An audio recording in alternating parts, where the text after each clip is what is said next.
तो हमें लगा कि बहुत सारी कॉन्वर्जेशंस हम जूम पे कर रहे हैं, मगर हम इतने फंक्शनल हो गए हैं उसके अंदर कि हम हर वक्त लोगों से ये पूछ रहे हैं कि अच्छा इसका क्या हुआ और वो काम दिखाओ, और बहुत सारी बातें रह गई जो इंसान डे टू डे में कर लेता है। तो वहाँ से एक आइडिया निकला था कि हम अपने जिन लोगों से हमें स्ट्रेंथ मिलती है और इंस्पिरेशन मिलती है, या जो शायद नॉर्मल डेज में हमारे दफ्तर आते और चाय पीते और हम उनसे बातचीत करते, उनके साथ मिलके कुछ ऐसी कॉन्वर्जेशंस करें अलोंग अ सर्टेन थीम, जो कि फिर सिर्फ हमें नहीं बल्कि और लोगों को भी फायदेमंद हो। तो पिछले साल हमने डिफरेंट थीम पे किया था। इस दफ़ा millennials is one topic which is very hot topic in our office because we have a lot of young Gen Z people working with us. I'm technically a millennial, but I think I'm like one of the last, on the last row of it. And then there is the fact that impact is another big word, and we'll come to it as we get into each of the sections. And then there's culture, which is very, very close to my heart. I've always felt that culture is a hugely underestimated part of conversations and priorities in the workspace. And stories, because stories का वो बदल गया है definition. Stories पहले ज़माने में advertising और वो नॉवेल्स और फिक्शन और किताबों के थ्रू स्टोरीज होती थी, या जर्नलिज्म के थ्रू स्टोरीज होती थी। अब ये है कि मैं आपसे बात कर रही हूँ, ये चीज़ इंस्टाग्राम की स्टोरी पे जा रही है और उसको 20,000 लोग देख रहे हैं। हम इतनी जल्दी और इतनी ज़्यादा बम्बार्ड हो गए। तो स्टोरीज का क्या रोल है लाइफ में इंसान की, ये एक इंटरेस्टिंग पहलू था। तो अगर हम पहले सवाल से शुरू करते हैं, I don't want to really stick very strictly to the questions, but you know if you want to we can also do that. But my curiosity right now is, millennials have a certain way of working. You have worked with all, I'm sure, age groups of people, mashallah, and you're very, very, great experiences, wide experiences, diverse experiences. There are many millennials who I have worked with, who are now, owners of companies, and they're training younger people and they're hiring Gen Z and university graduates. A lot of them are struggling with certain differences in how they approach work, whereas we approach work a different way. And I wanted to ask you, because you're so deep into the human sort of angle of things, and you see patterns and you see people and you talk to them. आपके ख्याल में क्या patterns हैं between millennials and Gen Z in the workplace? अच्छा बच्चे, हाँ, in the workplace, पहले तो ये ना context समझ लेना चाहिए कि Gen Z और millennials में फर्क क्या है। मिलेनियल्स वो लोग हैं जिन्होंने ये नई टेक्नोलॉजी देखी और अपनाई, जिनके पेरेंट्स के पास ये टेक्नोलॉजीज नहीं थी। तो उनके पेरेंट्स को पता भी नहीं था कि इनको कंट्रोल कैसे करना है, इनको क्या चीज अलाउ करनी है, क्या चीज नहीं अलाउ करनी है, मोबाइल फोन कितनी एज पे लेके देना है, किस जो है ना लेवल पे जाके उनको इंटरनेट अलाउ करना है, so on and so fourth, और इंटरनेट को मॉनिटर कैसे करना है। ये मिलेनियम्स जो है ना, ये टेक्नोलॉजिकली स्पीकिंग मादर पिदर आजाद थे, if you excuse my language, क्योंकि इन्होंने बिल्कुल, इनका एक horrendous exposure है ना of things, बहुत हर तरह से ये ना fully over exposed है। Gen Z जो है उसके parents मेरे जैसे लोग who actually sort of slided with, so we are not exactly millennials, but we slided into this technology thing, and we we got to know कि हाँ ये क्या चीज कंट्रोल करनी है क्या नहीं। For example, I did not give my kids a mobile phone till they were in O levels, उससे पहले नहीं मैंने दिया। छोटे को अब लेके दिया, उसका O2 का इम्तहान है और because of this corona thing going on, तो ऑनलाइन है, तो अब उसको जो है ना मोबाइल फोन लेके दिया। सो इस तरह की, so Gen Z I think were better controlled and better monitored as compared to millennials. उसकी वजह से ऑब्वियसली काम करने के तरीके में फर्क है। मिलेनियल्स फील ये करते हैं और उनको करना भी चाहिए, क्योंकि उनका काम करने का तरीका ऐसा ही था कि कुछ भी हो सकता है। We should be able to do anything, there are no boundaries. आपको अगर ये कह दिया है कि ये करना है तो वो करना है। Gen Z on the other hand have not been raised that way. They have been raised in with certain boundaries, with certain तो ऑब्वियसली एक डिसेंशन आती है और उस डिसेंशन को जो है ना कंट्रोल करने की जरूरत है। और दोनों को मेरा ख्याल है एक दूसरे का पर्सपेक्टिव समझने की जरूरत है। अगर आप इस पर्सपेक्टिव को समझ लें तो फिर जो है वो काम करना आसान हो जाता है, बहुत आसान हो जाता है relatively. I work with both, I think ठीक ही काम चल गया। कुछ लोग मेरी शिकायत करेंगे कि बहुत सख्त बॉस थी, कुछ लोग तारीफ करेंगे, लेकिन at the end of the day company successful रही। I think that says for itself. तो जो है ना, I think it worked well. तो मुझे एक बात बताएं, आपकी वो बहुत अच्छी वो है एनालिसिस के both of them have their so to called pros and cons, right? But there is this lack of, do you feel there is a lack of connection between Gen Z, and what they feel? Like the people I've spoken to, some of them, और से मैं जैसे Indus valley में पढ़ाती हूँ, वहाँ पे 20-21 साल के बच्चे होते हैं, वो आगे जाके अपनी करियर परस्यू करते हैं, वो उनको अपने माँ बाप से थोड़ी गाइडेंस मिलती है या कजन्स, बहन भाई वगैरह, उनको ये लगता है कि उनको जज किया जाता है फॉर लैकिंग ग्रिट और for not being as sort of hardy and ready to take on struggles as the generation before them. And I feel that a lot of them feel lost कि अगर बात कर रहे होते आपस में बाकी लोगों से, जैसे मिलेनियल्स से या उनसे भी बड़े लोगों से बात कर रहे होते, तो शायद उनकी पॉइंट ऑफ व्यू भी कोई सुन रहा होता। आजकल मैंने कॉन्फ्रेंसेस में, अगर आप देखें, एचआर का एक एंगल होता है जिसके अंदर वो कहते हैं कि जी अब जो जेन जी आ रहे हैं, how to create an environment where we can bring in Gen and attract the right talent, attract young talent. It's quite a challenge for corporates. तो इसके बारे में आपका क्या ख्याल है कि is there such a disconnect? I think इतना भी बड़ा डिस्कनेक्ट नहीं है जितना बना लिया गया ना। हर आने वाली जनरेशन जो है ना, हर पिछली जनरेशन आने वाली जनरेशन को कहती कि इट लैक्स ग्रिट, इन्होंने तो उस तरह काम नहीं किया जैसे हम करते थे, इनको क्या पता कि क्या। मेरी अपने बड़े मामू से एक गुफ्तगू हो रही थी जिसमें वो अपने बेटे को बुरा भला कह रहे थे कि जी मैं तो लकड़ियां फाड़ा करता था और इसको क्या करना पड़ता है। मैंने कहा जी आज जो 2 बसें बदल के दफ्तर जाता है वो अपनी नौयत का एक और जिहाद। उस पे मैंने भी बहुत सारी बातें सुनी कि तुम मुझे समझाने आ गए। ये होता है नगीन, हर जनरेशन, हर जो पिछली जनरेशन है ना, वो आने वाली जनरेशन को कहती है कि इन लोगों ने तो वो मेहनत ही नहीं की जो हमने की। और किसी हद तक दुरुस्त भी होती है बात, बस ये मतलब ये समझने की जरूरत है कि जो आज के चैलेंजेस है ना, वो उन चैलेंजेस से डिफरेंट हैं जो आज से 20 साल पहले के थे। जिस माहौल में हमने, मतलब आज से 30 साल पहले जब मैंने काम करना शुरू किया तो लड़कियां काम ही नहीं करती थी। It was such a huge thing in my family के जी ये दफ्तर जाएगी, क्योंकि लड़कियां या तो डॉक्टर बनती थी या पढ़ाती थी।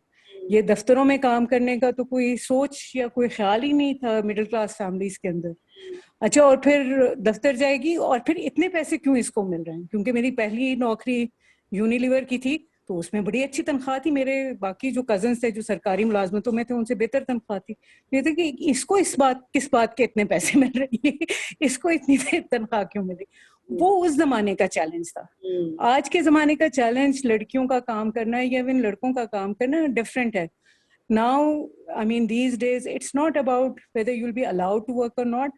It's about surviving that work environment, where आपका gender जो है वो आपके लिए impediment ना बने। तो आज का चैलेंज कुछ और है, उस वक्त का चैलेंज कुछ और था। इसका मतलब ये नहीं है कि कोई चैलेंज बड़ा था या कोई छोटा था। मतलब सबकी अपनी अपनी एक वो जो है ना वैल्यू है।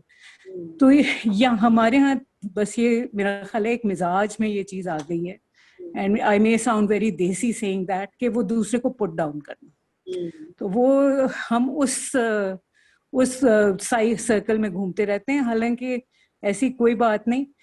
जनरेशन जी को भी ये समझने की जरूरत है कि जो मिलेनियल्स के चैलेंज थे वो डिफरेंट थे, because they were learning everything. Every day there was something new that was coming up. Every day, अब सिर्फ मोबाइल फोन पे देखो ना, इस टेक्नोलॉजी को देखो कि इसने इस अरसे में कितना इसने अपने आप को चेंज किया, कितनी ये तब्दील हो गई है ना। और इंटरनेट को देख लो, हम फैक्स लिखते थे, वो फैक्स जाता था, उसका जवाब ड्राफ्ट होता था, 3 दिन में वो जो है ना वो खत वापस आता था। अब जो है वो 30 सेकंड नहीं लगते ईमेल को वापस आने में। तो आज का चैलेंज डिफरेंट है, उनको भी समझने की जरूरत है, मिलेनियल्स को भी समझने की जरूरत है, और जनरेशन जी को भी समझने की जरूरत है। बाकी आई थिंक मेजॉरिटी जो हम काम करते हैं ना वो अपने मिजाज के मुताबिक करते हैं। I don't think so. There is a personality thing which cuts across these. So I worked with Generation Z who were really smart, on the go, quick to revert, and I've worked with Generation Z who are so slow. जिनको जो है ना आप धक्का भी लगाएं तो वो आगे चलने को तैयार नहीं होते। तो I mean I think the personality also factors in. It's not just when you were born. It's not just that. बिल्कुल बिल्कुल, that's a very nice point actually. Do you feel that knowing about challenges from both sides will help people develop mutual respect and trust for each other in the workplace? I think maybe people don't know, right? Maybe older people don't understand how Gen Z feels because वो अपने Instagram और इस पे एक दूसरे से बात कर लेते हैं, and maybe the Gen Z exposure is also limited because उन्होंने अपने 4-5 अम्मा अब्बा से बात की होती है, but हो सकता है बहुत सारे लोगों से नहीं की हो, जिनकी बात सुन के उनको actually perspective मिले, जैसे आपकी बातें सुन के मिलेगा, for example, I mean I think हमारे यहाँ again I would say कि it is just about being patient. आप जितने ज्यादा पेशेंस शो करें, and this goes for everybody, not just Gen Z or millennials, and I think for people like me also, जो हमारी generation को पता नहीं क्या कहते हैं, जनरेशन एक्स कहते हैं या क्या whatever, तो वो जो है ना for all of us अगर हम थोड़ी पेशेंस शो करें and हम जो है ना इंडिविजुअलिटी को रिस्पेक्ट दें, क्योंकि everybody has a different level of response rate. अगर आप लोगों के इंडिविजुअलिज्म को रिस्पेक्ट दें और ये समझें कि हर एक की अपनी अपनी उड़ान है, हर बच्चा ऑल स्टार एज का बच्चा नहीं होता, हर बच्चा जो है वो सीईओ नहीं बनता, उसकी अपनी एक लेवल है, उस लेवल को सेलिब्रेट करना चाहिए, उस लेवल को अंडरस्टैंड करना चाहिए, उस लेवल को कॉम्प्लीमेंट करना चाहिए। अगर आपके पास एक सर्टेन लेवल का रिसोर्स है जिसको फॉर एग्जांपल जो स्टेटिस्टिक्स में बहुत अच्छा है, मैं अपने पर्सपेक्टिव से देखूं और आपको पता है कि ये स्टेटिस्टिक्स में बहुत अच्छा है लेकिन ये वो नहीं कर सकता, मार्केटिंग नहीं कर सकता, ये जाके रिसर्च बेच नहीं आ सकता, आप उसकी उस क्वालिटी को सेलिब्रेट करें, आप उसकी उस क्वालिटी को जो है ना अप्लाई करें, बजाय इसके कि उसको आप जो है ना मार्केटिंग पे लगा दें और उससे कहेंगे जाओ तुमने इतना टारगेट जो है ना वो पूरा करना है। ये अलमिया है हमारा, because we are as HR, as as marketing companies या marketing services companies, we are very target oriented, और उसकी वजह से हमारे जो है ना ये काफी सारे मसाइल होते हैं। तो दूसरा सवाल ये है कि इम्पैक्ट एक चीज होती है जो बहुत बड़ा बज़वर्ड है आजकल दुनिया में। इम्पैक्ट के पीछे लोग भाग रहे हैं और लोग कह रहे हैं कि बस हमें इम्पैक्ट के अंदर काम करना है, हर इंसान चाह रहा है कि उसकी कंपनी में एक इम्पैक्ट ड्रिवन वो हो ताकि जब वो अपनी कंपनी को प्रेजेंट करे तो वो इन अ यूनिवर्सल स्टैंडर्ड बहुत एक अच्छी जगह नजर आए। इम्पैक्ट क्या चीज होती है, उसको कैसे मेजर करना चाहिए? I know it's a very broad question but just to start. मेरा ये ख्याल है, हम जो है ना अगेन हम एज ए नेशन हम एक कोई वर्ड पकड़ते हैं और हम फिर उसके पीछे अंधाधुंध भागना शुरू कर देते हैं।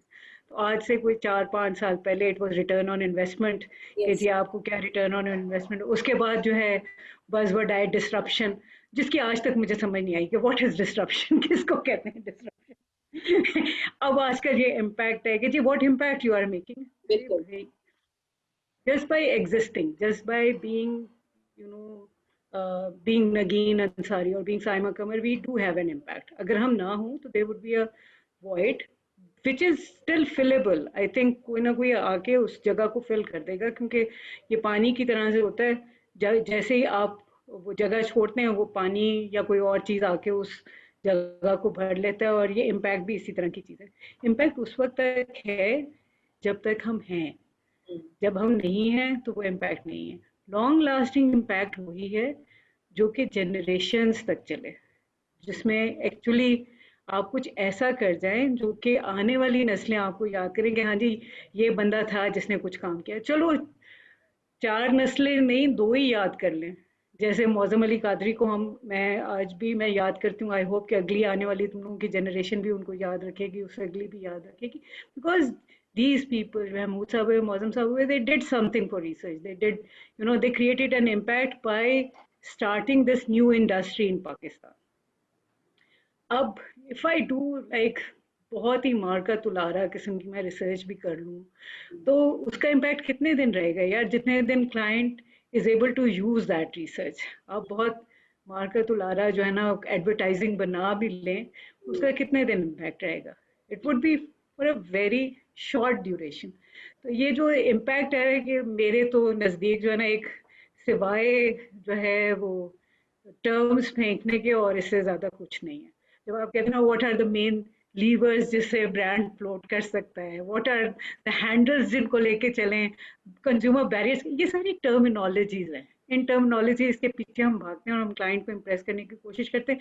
इम्पैक्ट भी इसी तरह की एक terminology. I don't think there is any real impact that is happening.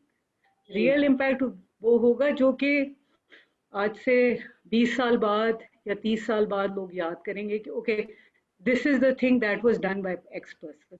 तो फिर हम कह सकते हैं कि हाँ जी ये कोई चीज इम्पैक्टफुल थी।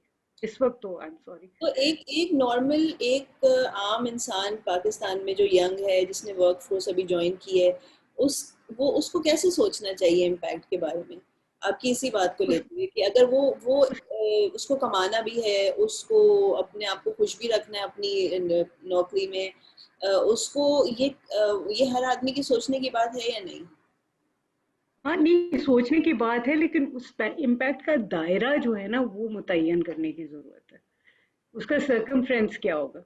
हम जब इम्पैक्ट का जिक्र करते हैं ना broader context of corporate world, तो हम एक ब्रॉड इम्पैक्ट की बात करते हम्म। हैं। इम्पैक्ट तो वो भी है, मतलब like, so if a child gets good grades and gets into a nice university, those grades created an impact. That is why he got admission into a good university. Hmm. So if a young brand manager comes in, creates good advertising, and that goes on his CV, that creates an impact on his CV और उसके future career के ऊपर जाता है। लेकिन अगर वो कहे कि जी I'm going to do something which is going to create a ripple effect and it is going to, तो हमें उस तरह के एम्स और अजाइम नहीं रखने चाहिए। मतलब रियलिस्टिक आना चाहिए इस इम्पैक्ट के लेवल, क्योंकि हम्म। जितने आप अनरियलिस्टिक होते हैं उतनी ही आपकी वो उम्मीदें टूटती हैं। हम्म।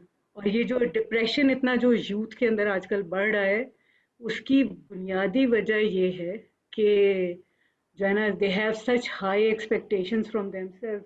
Ever since I took retirement from Cantor, so I've also restarted practicing as a clinical psychologist also. तो मैं एक पोर्टल पे एज अ सोशल सर्विस, मैं एक पोर्टल पे जो है ना बहुत नॉमिनल फी के साथ मैं मरीज भी देखती हूँ, ऑनलाइन देखती हूँ। एंड मोस्टली मेरे पास यंगस्टर्स आते हैं जो एनजाइटी और डिप्रेशन और जो है ना लो सेल्फ इमेज और लो सेल्फ एस्टीम का शिकार हैं, क्योंकि ज़माने ने उनके साथ एक्सपेक्टेशन ये लगाई हुई है कि भाई ये तो कोई बहुत ही ज़बरदस्त इम्पैक्ट डालेगा ज़िंदगी के ऊपर, जो एक्चुअली ऐसा होता नहीं है। एज आई सेड, हर बच्चा जो है वो ए स्टार स्टूडेंट नहीं होता है। हम्म।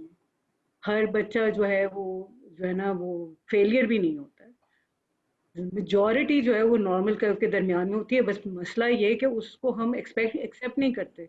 उस नॉर्मल कर्व को हम यही समझते हैं कि ये फेलियर ही है, क्योंकि इसने जो है ना करियर में उस तरह से एक्सेल नहीं किया, या so I think that is the main issue. जो एक्सपेक्टेशन लेवल है ना, उस वो एक बहुत बड़ा इशू है हमारे आई थिंक साथ। और as I think as parents we have failed. एक आपने बहुत इंटरेस्टिंग चीज पहले कही थी, इंडिविजुअलिज्म। आई थिंक इंडिविजुअलिज्म को अगर जहन में रखा जाए एक्सपेक्टेशन सेट करते वक्त भी, another important buzzword is empathy. Empathy इतनी फेंका जाता है आपकी तरफ, मतलब ऑनलाइन हर वक्त हर जगह हैशटैग ये वो। एम्पैथी इज अनदर थिंग कि आपको एज अ पेरेंट भी अपने बच्चे से करनी हो बहुत मुश्किल बात है, बहुत मुश्किल। और अपने कॉलीग्स के साथ करना भी बहुत मुश्किल है। बट आई थिंक कि अगर आप इंडिविजुअलिस्टिक तरीके से देखें तो शायद आपकी expectations you can build them on a blank canvas as oppose to preconceived जो आपके नोशंस हैं। तो दैट्स समथिंग टू डेफिनेटली अच्छा डेफिनेटली। एक और प्रॉब्लम ये है कि we compete with the Joneses always ना, हम खुद भी करते हैं, पेरेंट्स भी करते हैं अपने बच्चों के लिए, और जो है ना पीयर्स भी करते हैं। मेरी मैंने इतनी तनख्वाह पे ज्वाइन किया, तुमने कितनी तनख्वाह पे ज्वाइन किया? हमारे दफ्तर ने गाड़ी दी, मेरे दफ्तर ने अब कोई ये नहीं सोचता am I enjoying this work, या do I really do I really want to go to the office in the morning, is this something which which I foresee myself doing for the next 10 years at least? ये सवाल नहीं अब पूछते। Do you think that when Gen Z become parents, they will be different with their kids? I hope so. I hope so. अगर ये optimism ना हो तो फिर मामला ही खत्म होता है ना। I do hope that they become parents. Yeah. अच्छा I hope that they better able to sort of yes, yeah. empathize. तीसरी हमारी जो वो है सेक्शन, वो है कल्चर। तो वर्क कल्चर स्पेशली पाकिस्तान, दो तीन, एक तो उसके पहलू हैं। एक पहलू ये है कि पाकिस्तान का work culture as a broad thing versus जो वर्क कल्चर्स हम बाहर के मुल्कों में ज़्यादा डेवलप्ड कंट्रीज में देखते हैं। एक तो वो एंगल है। दूसरा ये है कि पाकिस्तानी वर्क कल्चर में आपने क्या ऐसी चीज़ें देखी हैं which you would love to change and which you would love to keep? A lot of people say surprisingly positive things in response to this question कि पाकिस्तानी वर्क कल्चर में कुछ बड़ी अच्छी चीज़ें भी हैं। हर वक्त लोग उसको क्रिटिसाइज करते हैं कि प्रोफेशनल नहीं है, ये नहीं है, वो नहीं है। It's not really like that. तो एक तो ये इसका एंगल है। एंड देन द फैक्ट कि what really makes the healthy work culture happen? Is it something जो लीडर्स सिर्फ सेट करते हैं like we read in books, और do you think that even people within an organisation have the power to influence culture and a healthy work culture? अच्छा, पहला question के the difference. एक चीज I really appreciate जो western culture में है, और सिर्फ पाकिस्तानी, सारे ईस्टर्न कल्चर में नहीं है, प्रिवेट करती है, वो है वर्क लाइफ बैलेंस। 5 बजे का गोरा अपना बिस्तर बंद करेगा और वो प्री थिएटर ड्रिंक्स के लिए वो जाके पब में बैठ जाएगा। I visited England 3 times. 3 times I saw this. कभी भी मैंने इसमें चेंज नहीं देखा। कनाडा में गई, I visited and I met some old colleagues and my brother is working there, तो he also works for a corporate sector. बहुत precisely, so somebody who is ex Nielsen and I was talking to him, मैंने कहा difference तुम्हें क्या लगा? कहते हैं साइमा यहाँ पे गोरा ना, उसने फोन भी करना होगा ना तो पहले ईमेल करके कहेगा do you have the time. कहता है यहाँ पे क्लाइंट फोन उठाता था, और ये हमने देखा है पाकिस्तान में कि क्लाइंट फोन उठाता है, ही डजंट बॉदर कि आपका कोई टाइम है या आपकी कोई और मीटिंग हो सकती है या कुछ और मसला हो सकता है। अगर आपने उसको प्रॉपरली एंटरटेन नहीं किया तो उसकी तो बेइज्जती हो जाती है। This is something that I would really like to change. Yani, this is something which both parties need to appreciate. That everybody has their workday planned, and that workday should end by max by 6. It should not go beyond. लेकिन हमारे यहाँ ऐसा नहीं होता है। हमारे यहाँ जो है ना डेडलाइन स्क्वीज करेंगे, अपने एंड पे लेट होता जाएगा, खुलता जाएगा, फिर स्क्वीज करेंगे एजेंसीज को कि ये जल्दी करते हैं, which is really bad. वो जो है ना, also I saw, मैंने चूंकि क्लाइंट साइड पे भी काम किया, एजेंसी साइड पे भी काम किया है। क्लाइंट साइड पे जो है ना एजेंसी से कहेंगे कि जी ये 3,000 रुपये कम कर दें, 4,000 रुपये कम कर दें, और जो है ना अपने ट्रैवल के लिए और वहाँ पे रहने खाने के लिए बड़ा ठीक ठाक बजट होता है, which really irritated me when I was at the client side, although I was a beneficiary of that as well. मैं कहती यार ना बिजनेस ट्रैवल करूँ, एजेंसी को थोड़े पैसे दे दो ताकि वो बेहतर क्वालिटी का काम कर सकें। बट जाहिर है कि वो एक और हेड से निकलता है बजट। और these are few things which were really irritating. On the other hand, I think we have a culture of relationship, which is some people may say कि it's negative, but I think it's very positive. यानी एक दूसरे का लिहाज करना, कुछ ख्याल करना। आमतौर पे नहीं करते हैं, लेकिन जब करते हैं तो प्रॉपरली करते हैं ना। And I think that is a real must to have, क्योंकि जब तक आप एक दूसरे का लिहाज करते हो, एक दूसरे का ख्याल करते हैं, आप टीम की तरह से काम करते हैं। जैसे ही वो लिहाज ख़त्म हो जाता है, वो टीम वर्क भी ख़त्म हो जाता है ना। जैसे ही आप बिल्कुल कोट एंड कोट आप प्रोफेशनल हो जाते हैं ना, तो फिर जो है फिर then you stop playing for the team, then you stop pulling the oars in the same direction, then everybody is pulling the oar in their own benefit, फिर वो बात नहीं बनती। और मुझे बहुत अच्छी बात जो पाकिस्तानी कल्चर की लगती है वो ये कि यहाँ पे क्लास सिस्टम नहीं है। यानी अगर आप किसी ब्रिटिश कंपनी में काम करते हो ना, मैं एक ब्रिटिश कंपनी में मेरी पहली जॉब थी, पहली दूसरी जॉब, तो वहाँ पे मैनेजमेंट नॉन मैनेजमेंट, वहाँ पे लेडीज और जेंट्स के टॉयलेट्स नहीं थे, वहाँ पे मैनेजमेंट और नॉन मैनेजमेंट के बाथरूम थे। so, जो मेरे लिए बहुत ही शॉकिंग था। मैंने कहा यार व्हाट इज दिस, कहते नहीं नहीं we don't want non execs to come and mess up you know ये bathroom, you wouldn't like that. I said why would that bother me? I mean, there should be a cleaning staff and लोगों को इतनी तमीज होनी चाहिए कैसे bathroom इस्तेमाल करना। बहरहाल that was the case there. But जब मैं लोकल कंपनीज के साथ मैंने जैसा भी काम किया है, पीएन भी उतना ही कुलीग होता है जितना सीईओ कुलीग होता है, and it is a fun culture, आप है ना, और ये कल्चर आप इंजॉय करते हैं। मेरे मुतालिक मेरी कुलीग ने कहा था कि इसका मसला है ना, जैसे ही इसकी कंपनी मल्टीनेशनल होती है ये छोड़ के एक लोकल कंपनी ज्वाइन कर लेती है। और ये बात दुरुस्त रही काफी हद तक, जब तक मैं ना एमआरबी वाला नहीं हो गया उसके बाद मैं छोड़ नहीं पा रही थी। ऐसा नहीं कि मैंने छोड़ना नहीं चाहा, मैं छोड़ नहीं पा रही थी। और उसकी बुनियादी वजह ये कल्चर ही ऑफ इक्वालिटी ही है, which I really liked in the local companies, where everybody is on the same level, everybody can talk to the state at the having the same voice.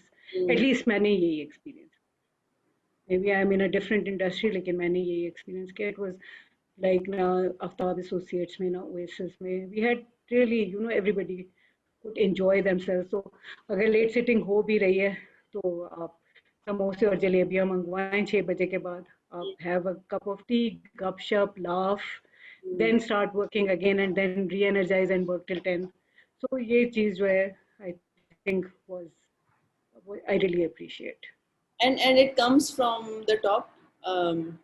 जो ये बात है ये सच है किसी हद तक, yes, it has to come from the top, because अगर ऊपर वाले जो हैं ये एग्जाम्पल नहीं बनेंगे और वो रिलैक्स्ड माहौल नहीं देंगे तो नीचे वालों के लिए ये इम्पॉसिबल होगा। लेकिन it's not 100%. So one of my bosses, Mauzam Ali Qadri, he was a very serious man, अल्लाह उनको जन्नत नसीब करे। वो बहुत वर्क ओरिएंटेड थे, बहुत खामोश तबा थे और बहुत सीरियसली काम करते रहते थे। उनके होते हुए दफ्तर में कोई मतलब हंसी की आवाज़ या कुछ इस तरह से नहीं होता। जब मैं दफ्तर ज्वाइन किया, I was the first female to join that office, first of all. That was a huge thing ना, कि दफ्तर में एक लड़की आ गई है, खातून आ गई है। And then I would laugh because I laugh. मैं रह नहीं सकती हंसे बगैर। तो मैं कह लगा के हंसती हूँ। I mean, this is something who I am. तो जब मैंने वो कंपनी छोड़ी for some other reasons, I got pregnant. And Qadri साहब ने मुझे कहा, कहते हैं सबसे ज्यादा जो चीज़ मैं मिस करता हूँ वो आपकी हंसी की आवाज़ है, क्योंकि आपके जाने के बाद जो है ना गुम हो गई है ना, अब कोई उतना से नहीं हंसता। तो मैंने कहा सर आप भी जरा कोशिश करें, कभी कभी समोसे मंगवाया करें।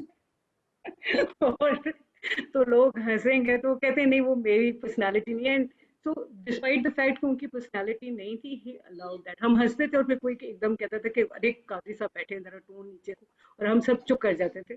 लेकिन एंड आफ्ताब साहब इससे बिल्कुल ऑपोजिट थे। वो हंसते भी थे, शेर भी सुनाते थे, मतलब लाइक वो हैप्पी गो लकी थे। I think partly it comes from the top and partly it's the people also. You have to be true to who you are. If you like to laugh, nobody is going to stop you. If you like to work, nobody is going to stop you. As long as you are not in other people's face. यानी आपको अगर music लगा के काम करने की आदत है तो प्लीज हेडफोन्स यूज करें ताकि दूसरे डिस्टर्ब ना। I think that is about it. I think a lot of people in हमारे मिडिल क्लास के अंदर भी बहुत सारे लोग हैं जो सफ़र कर रहे होते हैं वर्क कल्चर की वजह से। वो कहीं जाते हैं, उनको लगता है कि अच्छा यहाँ पॉलिटिक्स बहुत हैं, उसका जो रिस्पॉन्स आता है ज़्यादातर लोगों से वो ये आता है कि they end up complaining about it, या वो मतलब बैक बाइट करने लगते हैं या मतलब शिकायतें कर रहे होते हैं, बट उसको एक्टिवली पार्टिसिपेट नहीं कर रहे होते सही करने, क्योंकि उनको लगता है कि वो क्या कर सकते हैं। हेल्पलेस हैं जैसे वो। मगर जैसे आप ये बात कर रही हैं कि जो आपको शौक है करने का, अपने आप को खुश रखने का और काम करने का, प्रोडक्टिव होने का, जो भी आपका स्टाइल है, अगर आप उसको उसके साथ चलेंगे कॉन्फिडेंटली, तो there is also, that's also an opportunity कि हो सकता है कि वो it will start a ripple effect, and हो सकता है कि लोग इंतजार ही कर रहे हो उस चीज का।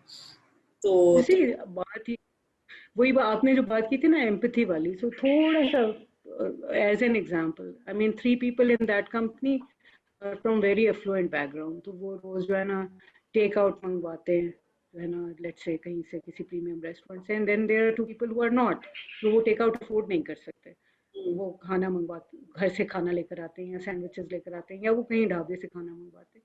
The 3 people who are affluent, they need to be mindful of the 2 जो पार्टिसिपेट नहीं कर सकते। ठीक है, आप फ्लुएंट हैं, आप अपनी सारी सैलरी इन कामों पे लगा सकते हैं क्योंकि आपके बाकी खर्चे तो आपके अब्बा पूरे कर रहे हैं, लेकिन वो लोग जो हैं वो घर चला रहे हैं अपनी सैलरी से, तो जाहिर है कि वो इस तरह से नहीं कर सकते। थोड़ी सी माइंडफुलनेस, थोड़ा सा जो है ना एक दूसरे का ख्याल, थोड़ा सा एक दूसरे के कॉन्टेक्स्ट को समझने की जरूरत है। वर्क कल्चर खुद ब खुद डेवलप हो जाता है। और सीनियर्स का यहाँ पे ये रोल होता है, ऐसा नहीं है कि मैंने ये चीजें अपने दफ्तर में लोगों को पॉइंट आउट नहीं की, sometimes I have pointed this out, यानी मैंने कमरे में बुला के कहा, मैंने कहा देखो यार तुम लोग ये करते हो एंड उससे फलां जो है ना वो पजल होता है, यू डोंट डू दैट। सो मतलब एंड कूडोज टू देम कि उन्होंने मेरी बात समझी, यू नो इसी तरह से जो है ना वो, सो बॉसेस का या सीनियर्स का ये काम है कि वो इन चीज़ों पे थोड़ी सी नज़र रखें कि कोई जो है ना इस तरह से लेफ्ट आउट तो नहीं फील कर रहा। कोई कोई बहुत ही वेस्टर्नाइज्ड है, मतलब कोई लड़की स्मोकिंग करती है और बाकी दफ्तर जो है ना वो से, या वो ड्रेसिंग एक सर्टेन तरह की करती है जिससे बाकी दफ्तर अनकंफर्टेबल होता है, तो थोड़ी सी काउंसलिंग से कि smoke, if you want to smoke smoke, just go in the balcony and smoke, क्योंकि बाकी लोग जो है ना सिगरेट से डिस्टर्ब होते हैं। Try to you know dress as per the culture of the company. मैं मना नहीं करती, मैं ये नहीं कहती, बस कोशिश ये करनी चाहिए कि उसी तरह से ड्रेस करें, तो क्योंकि आप एक सर्टेन पीयर ग्रुप में फिट करते हैं ना, तो आप वो काम करें जिससे दूसरे लोग अनकंफर्टेबल ना हो, और बाकी आपकी जाती जिंदगी जैसे आप गुजारना चाहते हैं। जो जो आपकी बात है वो उससे वो याद आ रहा है कि नज करना चाहिए और जज नहीं करना चाहिए, हल्का हल्का नज जज नहीं करना, हल्का हल्का नज करना चाहिए और जज नहीं करना। बिल्कुल। तो एक सवाल आपसे ये है कि ऑब्सेसिंग, ये मेरा पर्सनल सवाल है जो मैं हर जगह डालती हूँ, is obsessing something that is integral to becoming a high achiever in life, या बैलेंस करते हुए भी इंसान चल सकता है? नहीं नहीं, obsessing never leads to anything, you know। Yeah, I think you need to be a little bit of a perfectionist, but obsession जो है ना सिर्फ नेगेटिव एंजाइटी डेवलप करता है और आपकी जो मेरा ख्याल है आपको पुल डाउन करता है। ये मेरी अपनी अप्रोच है। आपने तो इतने बहुत साल पहले, जी जी बताएं, सॉरी सॉरी। हाँ, मैंने बहुत साल पहले जब मैं आफ्ताब एसोसिएट्स में काम करती थी, तो मेरे बॉस थे अफजल हसन साहब, और हमारी जो की क्लाइंट थे, मैं क्लाइंट का नाम नहीं लूँगी, वो बहुत ही एनजाइटी गिविंग पर्सनालिटी थी और इतना ज़्यादा जो है ना वो स्ट्रेस में हम सबको रखती थी कि कुछ आदमी। और तो एक सवालनामा लेके ना मैं बैठी, बिल्कुल तकरीबन ऑब्सेशनल ही हो गई कि ये कहा ये जाएगा तो वो ये कहेंगे और फिर ये होगा। तो अफजल साहब ने मुझे कहा रख दो कागज सारे रख दो, कहते हैं मुझे ये बताओ अगर ये सवालनामा जाएगा, is the sky going to fall? मैं कहा no sir. He was like, if as long as the sky is not falling down, should we really be worried about this? And that became my mantra, Nagi. As long as, and this mantra I've given to all my जिनके साथ मैंने काम किया, जब तक आसमान नहीं गिरता तब तक कोई परेशानी नहीं है। अगर आसमान गिर गया फिर देखेंगे, फिर तो कुछ बचेगा ही नहीं, लेकिन ये कि जब तक आसमान नहीं गिरा तो कोई परेशानी नहीं। ऑब्सेशन जस्ट यू नो आपको एक, आप उसी साइकिल में घूमते रहते हो और सोल्यूशन नहीं ढूंढते फिर आप। तो एक्चुअली सोल्यूशन ओरिएंटेड होने के लिए ऑब्सेशनल नहीं होना चाहिए, out of the box thinking चाहिए। और perfectionism, yes it's good, but then there has to be a balance, because हमारे यहाँ 90% जॉब्स डेडलाइन ओरिएंटेड है। परफेक्शन के चक्कर में समटाइम्स आपकी डेडलाइन निकल जाती है, तो you need to have a balance between that. You can do just so much in that given time. Resources है ना, आई थिंक उसके हिसाब आपकी से. ये इंडस्ट्री स्पेसिफिक भी है सवाल, इसलिए कि मेरी जैसे क्रिएटिव लोगों से बहुत वास्ता पड़ता है, और जो यंग लॉट है जो बहुत ज़्यादा मतलब वो फ़ोन जिस रफ्तार से चेक करते हैं अपना, उसकी वजह से अक्सर डीप काम जो होता है वो नहीं हो पाता, इसलिए कि जो एक ठहराव आपको चाहिए होता है और जो एक होता है ना जम के चलना, किसी आइडिया के कॉन्सेप्चुअली रूट तक पहुंचना या उसको थ्रू एंड थ्रू सोच लेना, उसके लिए आपको एक लेवल ऑफ जुनून चाहिए होता है क्रिएटिव कामों में specially. So may be in my field I feel that this is something that is completely it's dying because there's so much distraction that even without a phone your mind is working like a scrolling mechanism. Actually उसकी जो वजह है नगीन वो ये हमारा multi screen exposure है. So TV के आगे बैठे होंगे, साथ फोन भी होगा हाथ में, हम सब ये करते हैं इंक्लूडिंग माई सेल्फ. उसकी वजह से क्या होता है, वो रिसेंटली गॉट माय सन, छोटा जो है मेरा बेटा, वो ही इज 14 150, वो यूट्यूब की सारी वीडियोस डबल स्पीड पे देखता है, 2 पे देखता है. मैंने उसे कहा, मैंने कहा ये दिस इज गोइंग टू ना तुम्हारा ये दिमाग जो है ना बिल्कुल फ्रेश हो जाएगा इससे, तुम अटेंशन नहीं दे सकोगे, बिकॉज जो रूटीन चीजें हैं वो फिर तुम्हें समझ ही नहीं आएगी, क्योंकि हम दुनिया में तो डबल स्पीड पे नहीं चल रहे होते. तो उसके लिए जो है ना थोड़ा सा ठहर के, एज यू सेड के ठहराव की और उसकी जरूरत. तो I think there is a difference between obsession and focus. Right. So हमारे यहाँ प्रॉब्लम ये हो गया है कि हमारा ऑब्सेशन बढ़ गया है with different things and qualities, और हमारा फोकस लूज हो गया. फोकस होना बहुत जरूरी है, वो चाहे क्रिएटिव काम हो, और मतलब रिसर्च भी maybe, I think everything that we do has a certain measure of creativity in it. कुछ ना कुछ तो आपको देखना ही पड़ता है, और कुछ ना कुछ आपको मतलब लाइक स्पेशली जब आप अभी कुछ दिनों से मैं क्वालिटेटिव रिसर्च की रिपोर्ट लिख रही थी, तो you need to look at data in from so many angles, and आपको जो है ना वो उसके लिए ऑब्वियसली फोकस चाहिए. उसके लिए बैठ के उसको फोकस के साथ पढ़ने की, दोबारा पढ़ने की, तीसरी दफ़ा पढ़ने की ज़रूरत होती है. इसी तरह जब आप कोई क्रिएटिव काम करें तो उस कॉन्सेप्ट की लैडरिंग में आपको ज़ाहिर फोकस चाहिए. और हम ऑब्सेस तो हैं with success, with with praise, but we are not focused on how to get that success, how to get that praise. वो एक हमारा मसला है, और ये मेरा ख्याल है जेन ज़ी का ज़्यादा है. Very good perspective. अच्छा ये बताएं, आखिरी चीज, मैं आपको बिल्कुल तंग कर दिया इतना ज्यादा. आखिरी चीज ये पूछनी है कि जो स्टोरीज हैं आपकी जिंदगी में, स्टोरीज क्या रोल प्ले करती हैं, और स्टोरीज का दुनिया में क्या रोल है नए लोगों के लिए, यंग लोगों के लिए, इंस्पायर होने के लिए भी, जाके ढूंढने की. मुझे जैसे आपकी स्टोरी नहीं पता, मुझे आपकी एक बात याद है अपनी. अभी मैं अपने फैमिली को भी यही बता रही थी कि जब हम एयरपोर्ट पे फ्लाइट डिले हो गई थी किसी एंग्रो की शूट के बाद, तो पता नहीं 6 या कितने घंटे हम एक बहुत बोरिंग से एयरपोर्ट पे बैठे हुए थे. और पता नहीं आपको भी याद हो कि नहीं, मगर आपने मुझसे कहा था कि तुम गाड़ी चलाती हो, तो मैंने कहा नहीं. तो मेरी शादी होने वाली थी. आपने कहा कि अगर तुम गाड़ी नहीं चलाती हो तो तुम गाड़ी चलाना मत सीखना, क्योंकि कोई तो काम होने चाहिए जो आदमी करे, क्योंकि वरना तो ये होगा कि एनिवर्सरी प्रेजेंट के पैसे ये लो और तुम जाके ले आओ. ये बहुत एक स्ट्रेंज सी बात है, जो मेरी लाइफ की एक स्टोरी ऐसी है कि मैंने इतने 20 साल में पता नहीं कितने लोगों को सुनाई.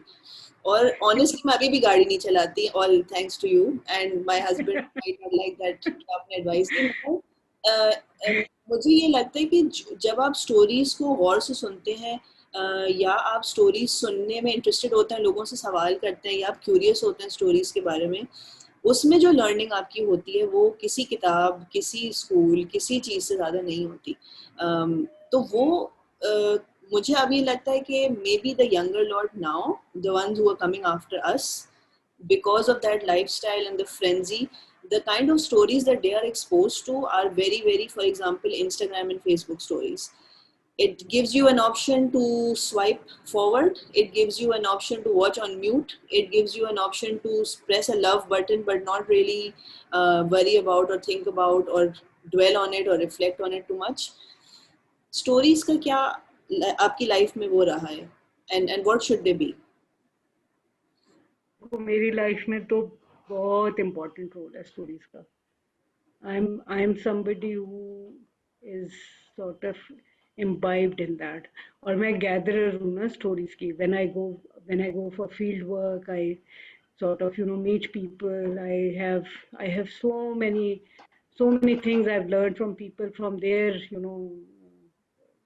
stories. And और उनको मैंने अपनी जिंदगी पे किसी हद तक अप्लाई भी. कुछ स्टोरीज ऐसी होती हैं जो आप उस तरह से अप्लाई नहीं करते, आप बस सुनते हैं और जो है ना आपको अच्छी लगती हैं और वो आपके जहन में कहीं महफूज हो जाती हैं, लेकिन आप उसको पर से अप्लाई नहीं करते. But then there are other stories जो कि आपको बिल्कुल जो है ना वो हिला के रख देती हैं और आप उसी हिसाब से फिर चलते हैं. So I mean there is so much out there. और ये सारा जरूरी नहीं है कि ये एक्सपीरियंशियल हो. मेरे केस में ज़्यादा एक्सपीरियंशियल है. फॉर एग्जांपल पहली दफ़ा जब मैं थरपारकर गई, दिस वाज इमीडिएटली आफ्टर ना, वहाँ पे बहुत सीरियस ड्रॉप था. उसके बाद मैं गई और मैं लीवर के लिए हम एक प्रोजेक्ट कर रहे थे चाय पे. तो I mean like an idiot that I am, मैंने वहाँ जाके पूछा फोकस ग्रुप के अंदर कि नाश्ते में क्या खाते हैं. So we were trying to understand कि चाय कितनी दफ़ा पी जाती है एंड ऑल दैट. सो मैंने पूछा कि नाश्ते में क्या खाते हैं दोपहर के खाने में. And these man like really thin dark man, they just looked at each other ना, और चुप रहे, कुछ नहीं बोले. फिर मैंने पूछा कि कुछ तो फिर एक ने उनमें से कहा, कहता है अदी अगर बारिश हो जाए ना, अल्लाह मियाँ मेहरबान हो जाए, तो फिर जो है वो बाजरा या जवार हो जाता है और हम जो है वो रोटी बना लेते हैं. लेकिन जब बारिश नहीं होती, जैसे अभी नहीं हुई थी, तो वो बस मुट्ठी भर ऐसे आटा लेके उसकी कड़ी सी बना लेते हैं और वही सब थोड़ा थोड़ा खा लेते हैं और चाय जो है वो सुलेमानी पीते हैं. That had a serious impact on my life. मेरे घर में खाना नहीं ज़ाया होता. आई गेट रियली इरिटेटेड अगर जो है ना, तो अगर 3 दिन वही सालन पक गया है, ज़्यादा पक गया और 3 दिन वो खाना पड़े तो हम खाते हैं और मेरे बच्चे भी खाते हैं. और मुझे बहुत इरिटेशन होती है अगर कोई चीज़ फेंकनी पड़ जाए. बहुत मेरा जो है ना दिमाग. सो पंजाब में ये रिवाज है, यू वुड नो, कि जी रात की रोटी नहीं खानी है, हर खाने के लिए ताज़ा रोटियां पकनी है. I did away with that. रोटी जो पकी है वो ख़त्म होगी. अब तो खैर हमारे घर में 2 कुत्ते हैं तो वो भी वो रोटी रात की खा लेते हैं, लेकिन जब तक वो कुत्ते नहीं थे तो हम खुद कुत्ते थे इस मामले में. और रात की रोटी जो है मैं सुबह को तेल लगा के या घी लगा के पानी लगा के गर्म करके मैं खुद भी खा लेती. तो बच्चे नहीं भी अगर खाना चाहते थे तो me and my husband would eat. खाना नहीं ज़ाया करते थे. ये जो एक्सपीरियंशियल स्टोरीज है ना, ये आपकी ज़िंदगी पे बहुत, प्रोवाइडेड आपके अंदर वो सेंसिटिविटी हो इनको समझने की. अगर आपके अंदर वो सेंसिटिविटी नहीं है फिर तो कोई माई का लाल आपका कुछ बिगाड़ नहीं सकता. लेकिन जब आप समझते हैं और आप इनको रिएक्ट करते हैं तो फिर then actually they have a huge impact on your life. And there are many such stories, बहुत सारी. ये जो है ना क्वालिटेटिव रिसर्च का आई थिंक मुझे जो है ना ये एडवांटेज ये मिला है कि मेरा एक्सपोजर बहुत हुआ है बहुत लोगों की ज़िंदगियों से, और बहुत, तो उससे तब हम बहुत नाशुक्रे लोग हैं, लेकिन एक सेंस ऑफ शुक्रगुजारी भी डेवलप होती है. आई थिंक जो कुछ आपके पास है वो कितना बेहतरीन है. अल्लाह मियाँ ने आपको कितना कुछ दे रखा जो दूसरों के पास नहीं. That's amazing.